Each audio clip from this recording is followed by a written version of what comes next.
This is Wingate 16. Flame out at Angels 40. 200 miles southwest of Reedville, proceeding on course to Matland. Will attempt air start. This is the emergency. It can happen in many ways.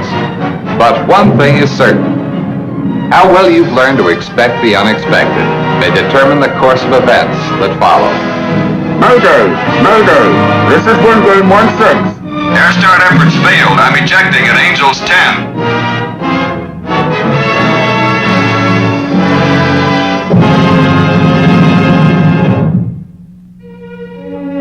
This is the beginning of survival. The problem now, to stay alive.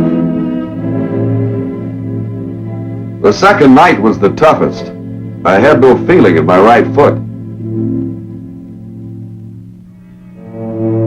I kept thinking they'd amputate if they ever got me back. Every time I loosened the bandage, blood gushed out. I thought of letting it freeze, but decided against it. It was just one of those ideas you get at a time like that.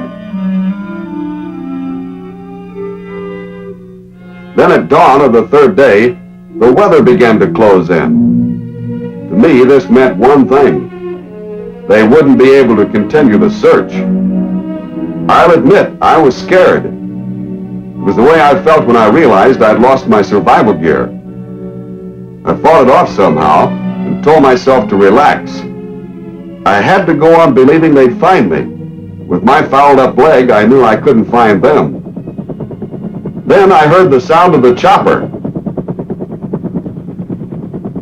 At first I thought my mind was playing tricks on me. I'd been afraid of this all along. But it was up there all right, and heading right for me. I tried to wave and yell.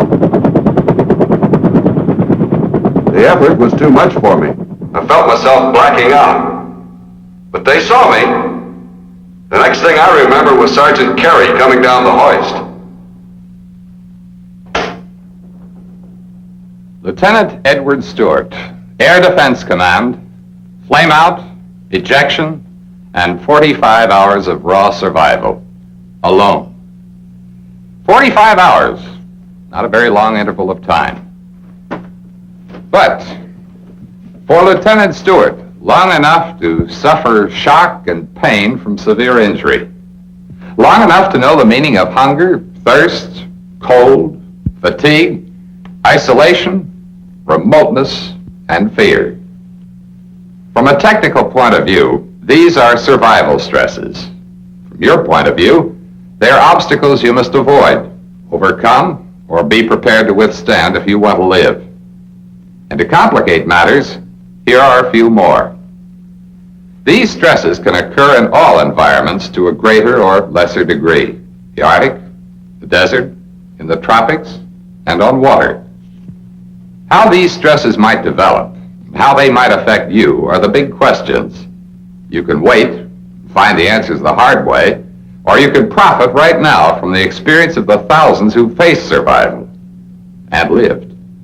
From what they faced and from what they learned have come methods for recognizing, understanding, and combating survival stresses. To pass this knowledge along to you is one purpose of our discussion. And the other purpose is to make you think about yourself. And for this very important reason.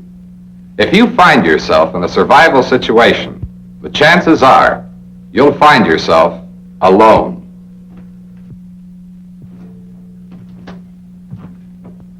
So let's take a look at you, the individual. A very complex creation. You are different from all others mentally and emotionally, but physically just about the same. When your body is supplied with the essentials of life, growth and repair processes function normally, and sufficient energy is created to enable you to perform efficiently. But when the body is deprived of even one of the essentials, water for example, your physical and mental capabilities decrease, and eventually, if corrective measures are not taken, this. Something to consider, isn't it? But perhaps you're not concerned right now because you're fairly well off, and that where you are, life is pretty good. So let's take you from your comfortable environment to another one not so comfortable, and try to make the point that way. This is the desert. No one can deny its fantastic beauty. And no one can deny that men have died here alone through ignorance. Ignorance not only of practical measures to take, but ignorance of how much stress their bodies could endure. Sometimes they discovered this too late. About 1/5 of the land area of the world is desert. The odds against an emergency over desert terrain are in your favor, but it could happen. What then will you be up against? Mainly two things: an excess of heat and a scarcity of water. And without water, you cannot survive for long.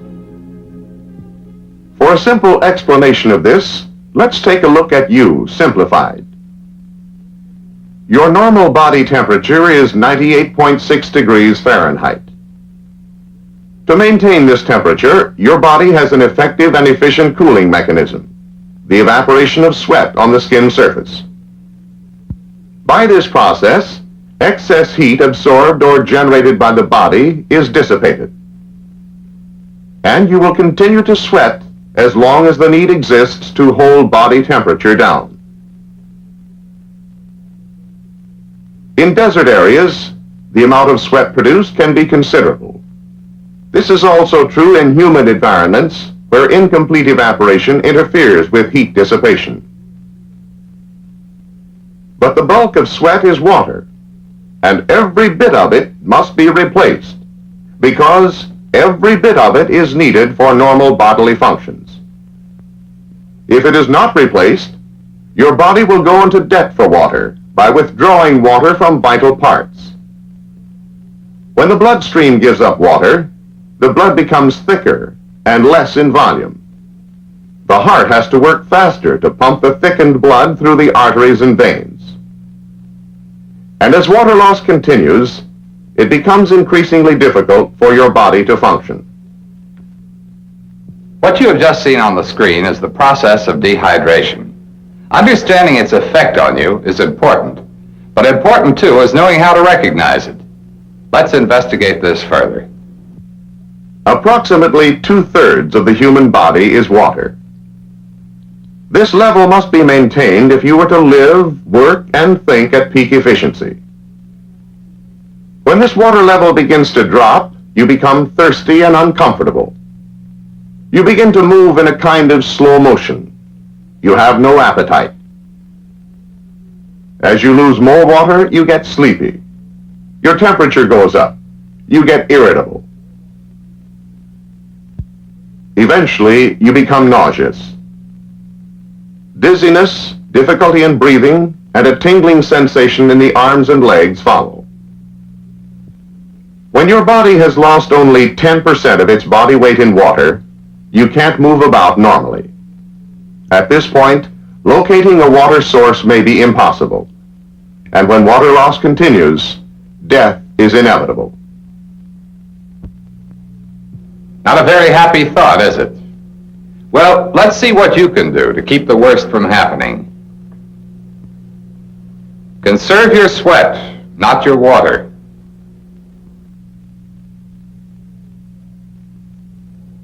Drink all you want, as long as it's available.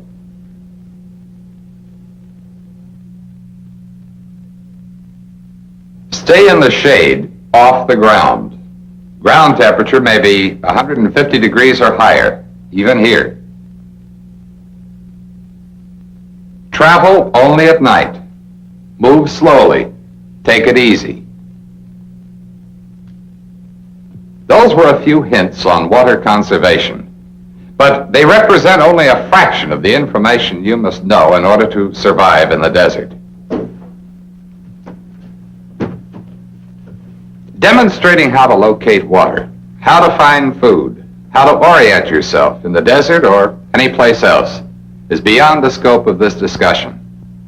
But you have access to this information through survival manuals, by undergoing courses in survival, and by viewing Air Force training films. Sun, Sand, Survival is one such film. You saw a clip from it a moment ago. Make a point to see it in its entirety. And make a point to investigate other approved sources of information, Army and Navy material, for example. You might be surprised at how many misconceptions you have about survival. Perhaps you have the impression that water is a prime requirement only in the desert. It isn't. In order to maintain your water balance in any environment, you need approximately 2 quarts of water a day. Yes, even here. But this environment presents another serious threat: cold. Cold intensified by wind. The two are a deadly combination of elements which increases the rate of cooling of the body, sometimes drastically. Scientists have a name for it: wind chill. But it's more than a word of technical jargon. It's a fact you can't ignore. It's a fact, for example, that exposed flesh will freeze when the temperature is minus 40 degrees Fahrenheit and there is little or no wind. Now, this doesn't surprise you, does it? But wait. Let's raise the temperature to 15 degrees. Not too uncomfortable. You've all experienced this. But increase the wind velocity to 26 miles an hour and the same result is produced. Raise the temperature to 20 degrees, increase the wind to 43 miles an hour, and again, exposed flesh will freeze. And what about the time for these and other combinations to do the job? 1 hour? 2 hours? Possibly.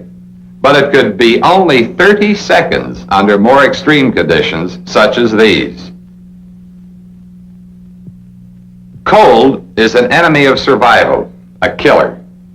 It has a way of slipping up on you, numbing mind and body, taking away efficiency and most of your will, except that part which says, get warm. Get warm.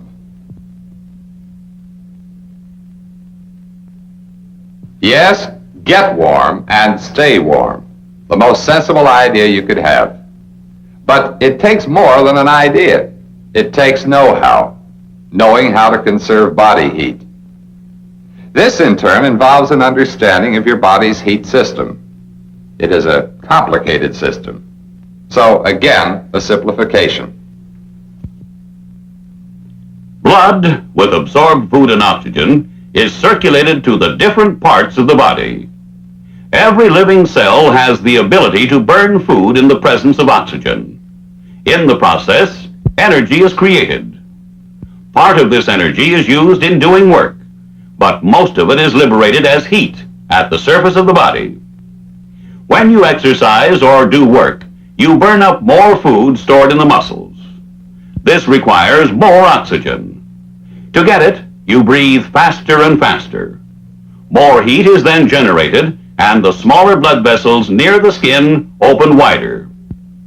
Circulation in the skin is increased, and heat loss is faster. In cold weather, when the normal rate of heat loss would result in excessive cooling, the circulation of the blood through the skin is decreased by constriction of the smaller blood vessels. This reduces the rate of heat loss and preserves the heat for the vital organs. Rather ingenious, don't you think? But the system has a flaw in it, and for you, a serious one. When nature cuts down circulation at skin surfaces to conserve heat for your vital organs, she sacrifices other parts of the body, the hands, feet, toes, nose, ears, face, for example. As a consequence, these are the first to become frostbitten. And remember, this situation and danger is not confined to the Arctic. It exists right here in the United States. Some have failed to consider this and died. But wherever you are, no matter how cold you are, the situation is far from hopeless if you're willing to help yourself. Here's how. Improvise. Use materials you have available. Above all, conserve your body heat. If you must exercise or move about, avoid sweating. Sweating increases loss of body heat. If you sweat or get warm, ventilate your garments and keep your mind on survival. This is good advice, anywhere, anytime. When you're facing survival, the things you've always taken for granted have a way of becoming terribly important, and sometimes out of proportion. When you're cold, you can't think of anything but warmth. When you're thirsty, you can't think of anything but water. And when you're hungry, you can't think of anything but food. But food is less important than water or shelter. Being hungry doesn't mean that you're on the verge of starvation. You could live for quite a while without food. But the time might come when a little self-diagnosis will reveal these symptoms. You feel tired and weak. You don't think you have the strength to go on. You get cold easily. You become annoyed, short-tempered, and eventually you just don't care. When you feel that way, mentally and physically, you're in a precarious position. But let's go back a bit. How can this happen? There are three possibilities. Illness or serious injury might prevent you from foraging for food. You might lack the knowledge of how to live off the land. Or you find things to eat, but you just can't stomach them. This last is called food aversion or food prejudice. And for some, it isn't easy to overcome. But when it's a matter of life or death, you'll have to try. You may have to try mighty hard. This is a sequence from another Air Force training film, Jungle Survival.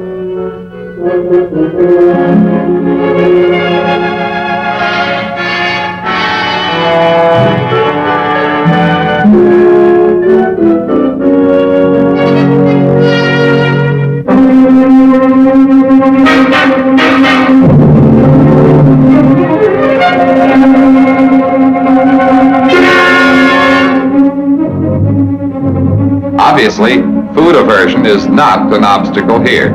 If it was, it's been surmounted. And this is what you'll have to do. No one can do it for you.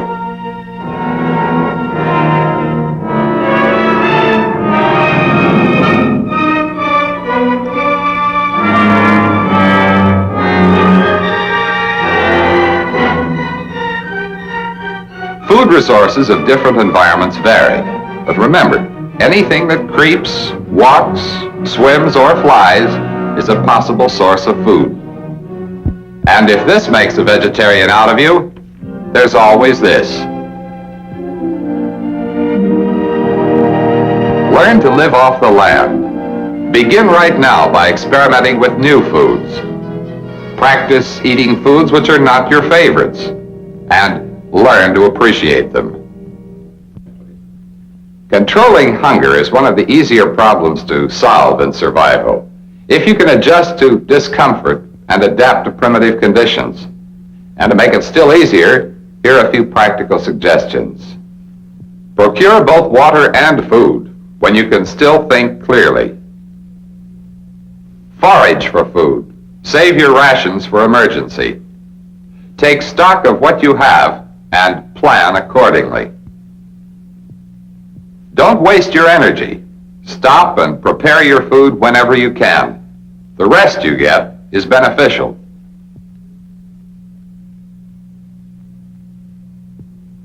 I don't think we have to worry about him. Knowing the effects of different stresses is essential, but often it's not a simple matter to pinpoint the exact stress causing the trouble. Stresses have a way of interacting, producing symptoms which are almost identical. And to complicate your problem further, stresses, physical in nature, have very definite psychological implications. You just can't define a stress and say, here's where it begins, here's where it ends. As a matter of fact, there's one stress for which no single definition is adequate: fatigue. The number and variety of activities which might produce fatigue are countless. It might even be the result of trying to avoid a situation too difficult to face.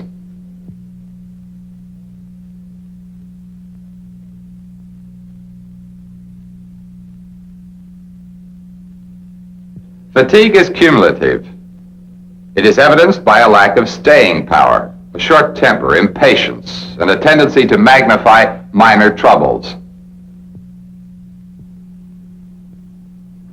Whether fatigue is mental or physical is debatable, but its effects are essentially the same. And as far as you're concerned, it's something else you'll have to combat. So again, here are a few suggestions that might help.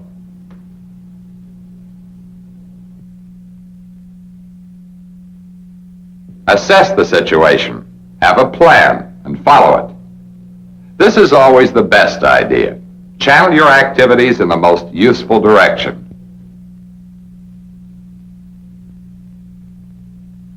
Don't overestimate your strength. Set up a program of rest, if possible. And whatever you do, concentrate on the positive, not the negative. Yes, concentrate on the positive, not the negative. Don't let your imagination run away with you. To accomplish this, you must be able to separate the real from the unreal. Sounds easy enough, but often difficult to do, even for those with the strongest kind of emotional fiber, even for those in the best physical condition. A good physical condition and emotional stability are two of the best advantages you can have. But sometimes the challenge is too great.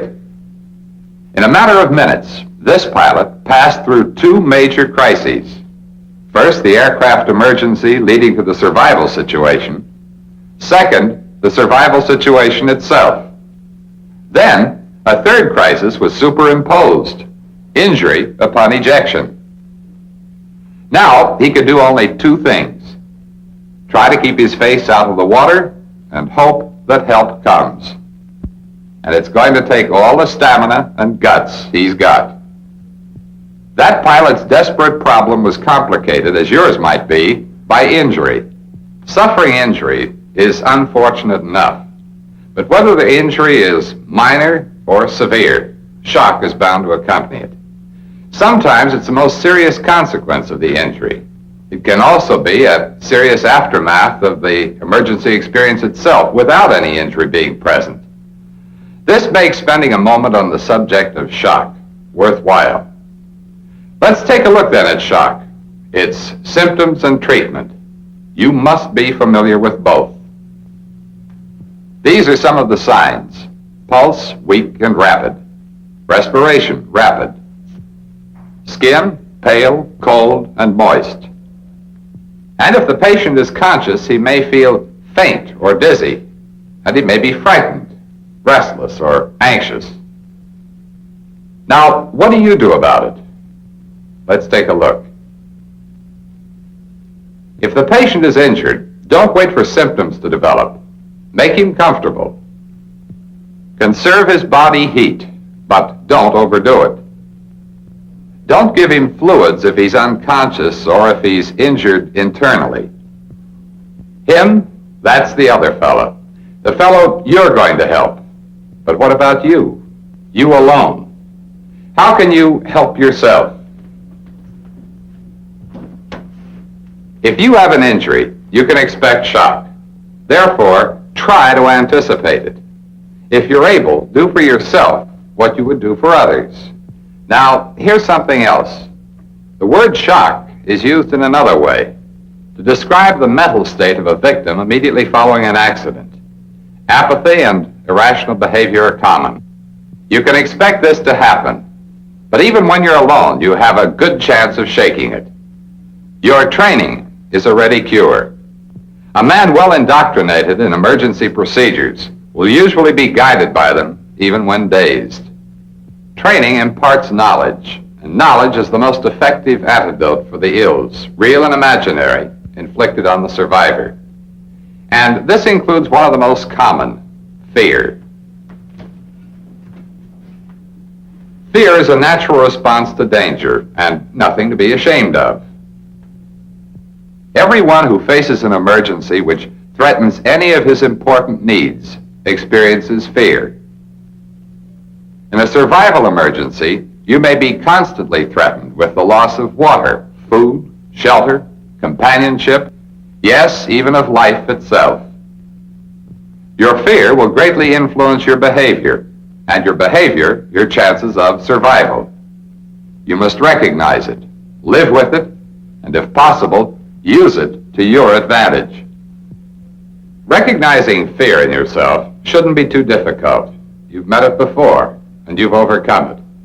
But as you face survival, fear, isolation, remoteness, loneliness, and the other psychological stresses are greatly magnified.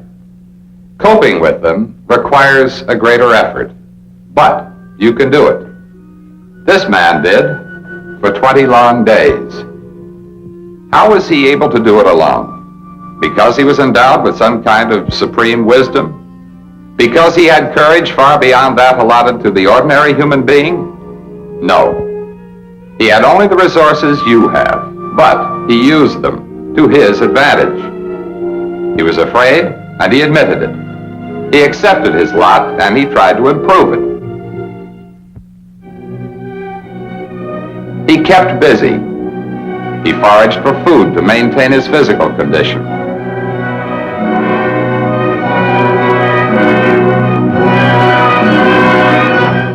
And when he wasn't looking for food, he kept his mind alert by doing mathematical problems and by singing all the songs he could remember.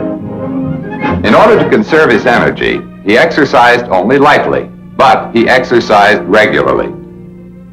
He was in an alien environment, and he was afraid, but he didn't let fear take away his will to live.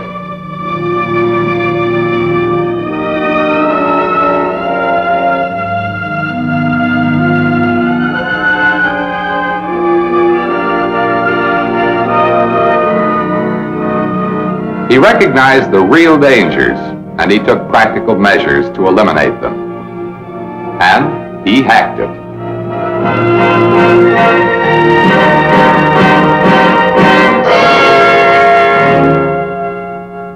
That was a sequence from Air Force training film Deep Sea Survival.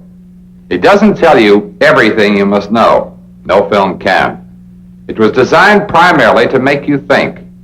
And as I said, that was the purpose of this discussion. To make you think about these things and how they might affect you. How much do you know right now about survival and its physiological and psychological stresses? Let's hope you know more than this fellow.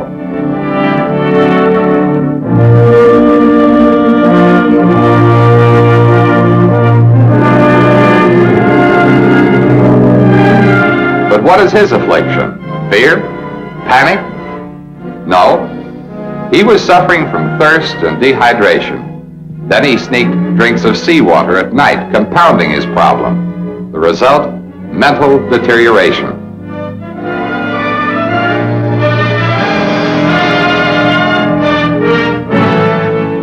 Mental deterioration. If he had taken the trouble to find out, he would have known that it might kill him. Don't let ignorance of survival stresses be your mistake. It's the biggest one you can make.